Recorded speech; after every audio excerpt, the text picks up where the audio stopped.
Live from downtown Detroit, Local 4 News at 6 starts now. High-speed chase, a 6-car pileup, and one viral video. We'll introduce you to the lady behind this. What the are you serious?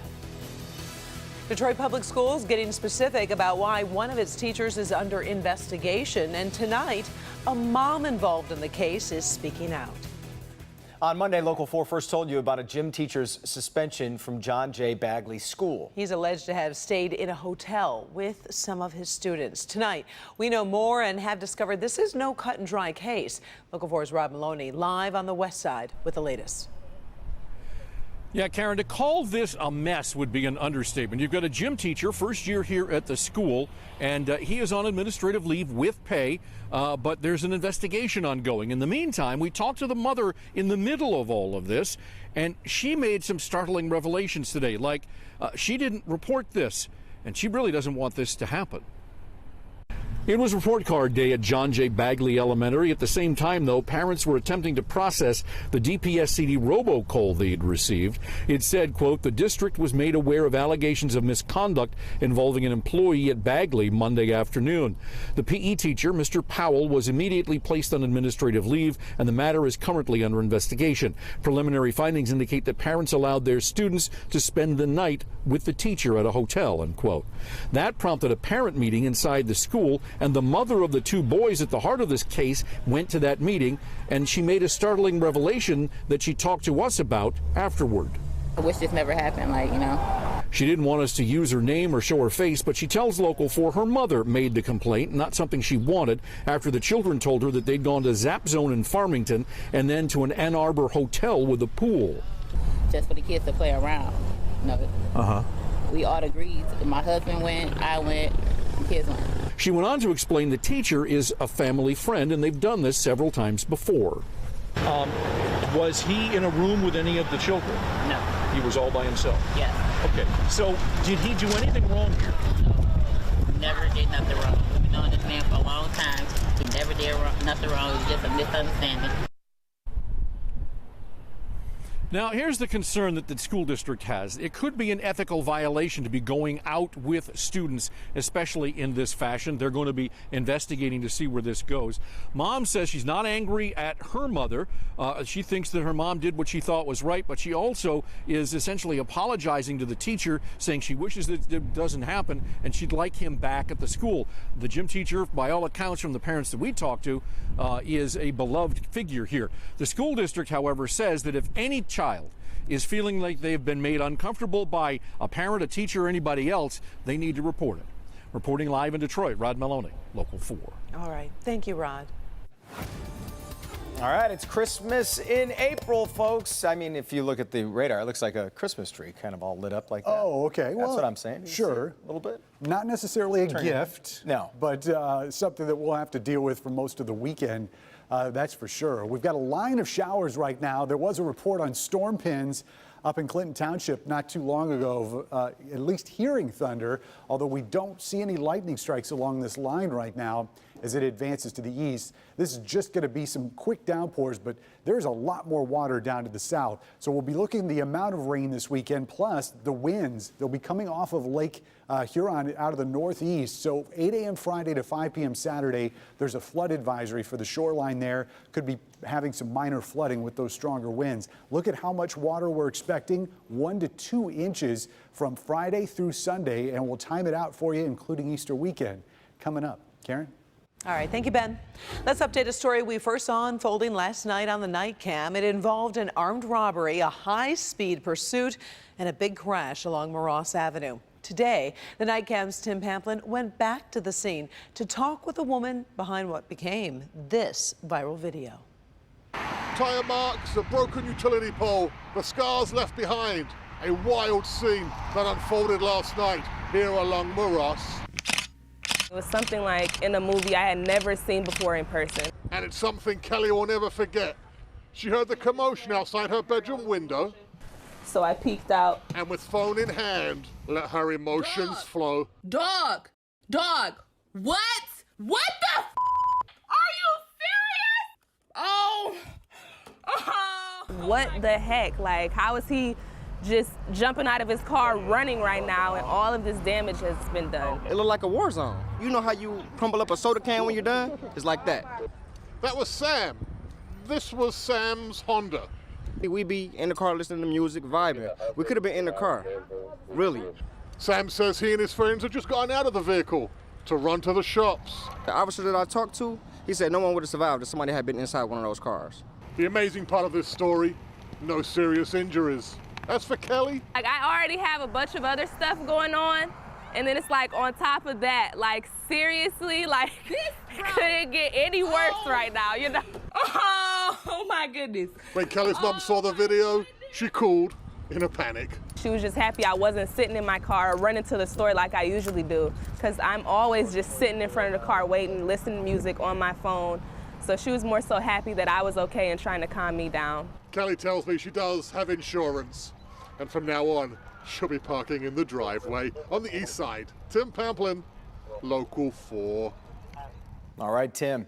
We finally got it. With some parts redacted, the 448-page Mueller report is now available for everyone to see on clickondetroit.com. Tonight, the president is celebrating, but House Democrats want to see what's hidden behind the color-coded redactions.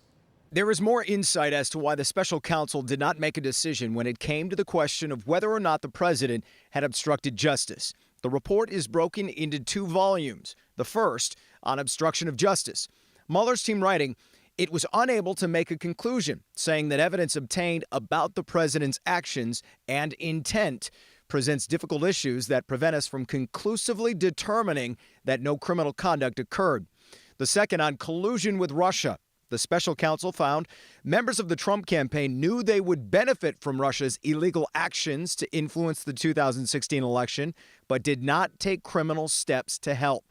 Prior to releasing the report, Attorney General William Barr explained his own conclusions laid out in his March letter. The Deputy Attorney General and I concluded that the evidence developed by the special counsel is not sufficient to establish that the president committed an obstruction of justice offense. The president's legal team issuing its own response. Quote, the report underscores what we have argued from the very beginning. There was no collusion. There was no obstruction. Congressional Democrats are now calling on the full Mueller report without any redactions and are now requesting Robert Mueller's testimony before Congress. Quote, as soon as possible. And make sure you stick around for NBC Nightly News with Lester Holt for complete in-depth coverage on the Mueller report, including expert analysis, reaction, and what's next for President Trump. A mother is suing a Wayne County school claiming administrators didn't do enough after her 4th grade daughter was sexually assaulted. The mom says her daughter was targeted by a 9-year-old boy at Keystone Academy in Belleville. The lawsuit claims the boy repeatedly followed her, touched her, and spoke about graphically raping her. Mom says other girls were also victims. Keystone Academy has yet to comment on the matter. A milky substance that's appeared in a Sterling Heights drain has Macomb County officials concerned tonight. This is the Burr Relief Drain near Mount Road, an 18-mile.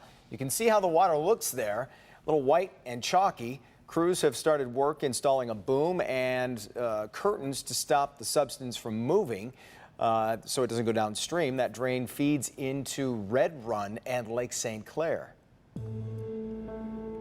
A local family refusing to give up hope that they'll someday have answers in the murder of a Detroit father of 5.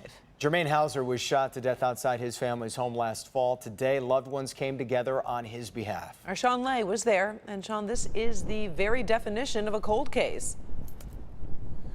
Karen, you're not kidding. This is absolutely heartbreaking cold case because no leads, no reason why this father was gunned down.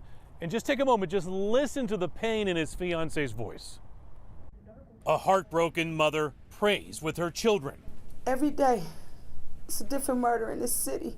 Before having to talk about the most difficult moment of their lives. At some point, we're tired. I'm tired of seeing our men and our sons who actually care getting killed. In this case, Nicole Allen is talking about her fiancé, Jermaine Hauser, the father of their children, with one on the way. He was shot and killed outside of their family home on Blackstone October 28th. Everyone was home when they heard the shots and ran to their father. And I gotta hold his head up and tell him I'm right here. And it's okay. You know, wake up, I'm here. And he looked at me one more time. And he gave me a smile. And he died at the hospital. Cases don't get any more cold than this one. Senseless. He didn't have any enemies. He was a good guy. He was a family guy. He was respected in the neighborhood. He didn't have no enemies. Somebody knows something, and we need help. Our family is hurting. His whole family is hurting. Your heart just breaks for this family. Crime Stoppers, number to call, 1-800-SPEAK-UP. You never have to give your name. We're live tonight. Sean Lane, Local 4. All right, thank you, Sean. I agree. Someone does know something. Yeah. There's that old saying, you are what you eat, but when you eat is actually just as important, especially when it comes to breakfast. That's a head in good health. Plus, here's Jamie. A local neighborhood business staying in business, and the customers couldn't be happier. I've been dealing with them ever since I've been coming up, so yeah, I love this place. How this Detroit-owned store, open for 52 years, is getting new life. An institution on Detroit's east side almost shut its doors. M&M Pet Supply has been in business for 52 years, but the owners were ready to retire. Enter a longtime employee who stepped up and now can call himself owner. Jamie Evans takes us inside a small business that's really beat the odds. This is a story that bucks the trend. A mom and pop store staying open because an employee couldn't let it go. This food I'm gonna put out here. Stephen Franks has worked at M&M Pet Supply on East Warren Avenue since he was 17 years old. Learning how to do orders, stocks, running the store. He was hired by the original owner, Martin Gallo, who opened for business more than 50 years ago. Steve kept coming in every day, and my dad finally asked him, he said, "You want a job here?" And Steve, that's where he's been with us ever since. That's Martin's son, Frank. He and his brother took over the place after their dad passed away. This is a dog show in the parking lot. And this was when Caesar the Lion was here. It was in this area of the store. And my dad here, that's where his birds, really loved them. He took care of them really good. 3 weeks ago, the brothers decided to retire, an emotional decision a long time coming. After all these years, it's hard to walk away from it. But it's time. The thought of closing up shop was too much for Stephen. I said, I've been here too long to let this place go. So he's keeping the fish, the creepy crawlers, and is in the process of restocking. Today is day one under new ownership, and longtime customers are thrilled. I've been dealing with them ever since I've been coming up, so yeah, I love this place. Everyone hopes Steve can keep this institution on Detroit's east side going for the next 50 years. It's an honor. You know, I had a lot of good guidance here, or I wouldn't be standing here right now next to him, you know. All right, we're live inside M&M right now. Steve tells me that he's going to keep some things for sentimental reasons. Keep the picture of the founder, keep his stool, the one that he sat on, and the original door from all of these years. And all throughout the day, customers have been coming in saying they're so happy they're open, like my new friend here, Jimmy, who says, thank goodness that Stephen is keeping this place open. This is a great story. Guys, back to you. I love this story. Did he mention he's going to change anything or make anything different, Jamie? I love you, Steve. Yes, actually, he's doing some renovations right now, so he doesn't have all the merchandise that he would like to have yet, but the phone's ringing off the hook. He's ready to do some business. All right, and a shout out to Jimmy. I think he just made a double appearance on TV. Thanks, Jamie. Jimmy knows what he's doing there. Got the phones ringing. In good health tonight, why when you eat could be a killer combination, plus where life-saving EpiPens are being made available on one college campus. But first, Dr. McGeorge is here with an important warning from the CDC. We're talking about a dangerous bacteria. Yeah, it was actually, Jason and Karen, we're talking about a deadly listeria outbreak involving deli-sliced meats and cheeses. Now, according to the CDC, 8 people have been hospitalized in 4 states, including Michigan, and 1 person in Michigan has died. Now, the patients all reported eating different types of meats and cheeses at deli counters, but no common supplier has been identified. So the CDC is not telling customers to stop eating deli-sliced food. However, Pregnant women, the elderly, and those with weakened immune systems should handle deli products a little more carefully. So no breakfast and a late dinner may be a dangerous combination. Researchers in Brazil studied the eating habits of over 100 heart attack patients. Those who regularly skipped breakfast and ate dinner late at night were 4 to 5 times more likely to die or have another heart attack within a month. Now, past studies have found people who eat this way often have other unhealthy habits like smoking and a sedentary lifestyle. Now, finally, the University of Maryland is taking steps to safeguard students with food allergies. The university is installing EpiPens right next to the AEDs in all of the campus cafeterias. Staff members will also receive training on how to use the devices. The university worked with Maryland lawmakers to pass legislation allowing universities to carry EpiPens specifically for these purposes. And I think it's a really good idea to have them available in cafeterias where people are going to eat things or be exposed to things, and have them right by the AEDs where people will know to find them. Good news. Yeah. All right. Thanks, Doc. Let's bring in Ben and get a check of the forecast. A lot of action out there tonight. Yeah, and you know what's been lost in the fact that we've been getting all this rain? Temperatures snuck up to 70 degrees. Well, it's warm, yeah. But we didn't really get to enjoy it with clouds around and the rain. Numbers are still on the warm side, especially on the east side. Here in the metro zone, we're at 66 in the city. Taylor also at that number, even up to Troy, Sterling Heights, Mount Clemens, all in the mid-60s. You can see the difference, though, once you get back here into Lenawee County. Adrian only at 59, Manchester checking in at 58, and those numbers do get cooler on the other side of that line of rain that rolled through.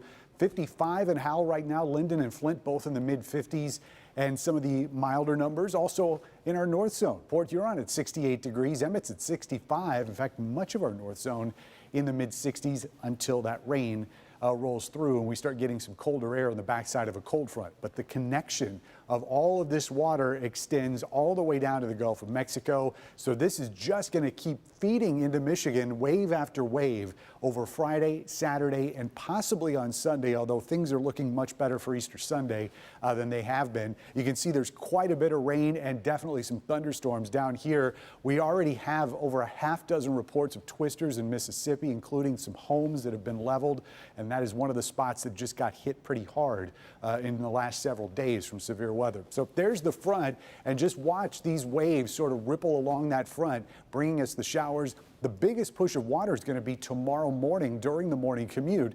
So it is not going to be a fun drive. We're going to see quite a bit of water and also some pretty brisk winds out of the north and northeast at 15 to 25. May get a little bit of a break late Friday, but Saturday we get another round of rain, and this one's going to be in the late morning, early afternoon, and then finally starting to end as we head towards Easter Sunday. It's tough to completely rule out a sprinkle on Sunday, but if it does show up, not going to last very long, and by far most of the water we're expecting is going to be Friday and Saturday. And as we showed you at the top of the show, it could end up being 1 to 2 inches by the time we're all wrapped up. 43 tonight as that rain continues. West winds are going to start to pick up and shift around to the north-northeast tomorrow. Still have that lakeshore flood advisory out for Sand Lake and St. Clair counties tomorrow. Highs only in the upper 40s after topping 70 in spots today, but we'll slowly work our way back there for Sunday.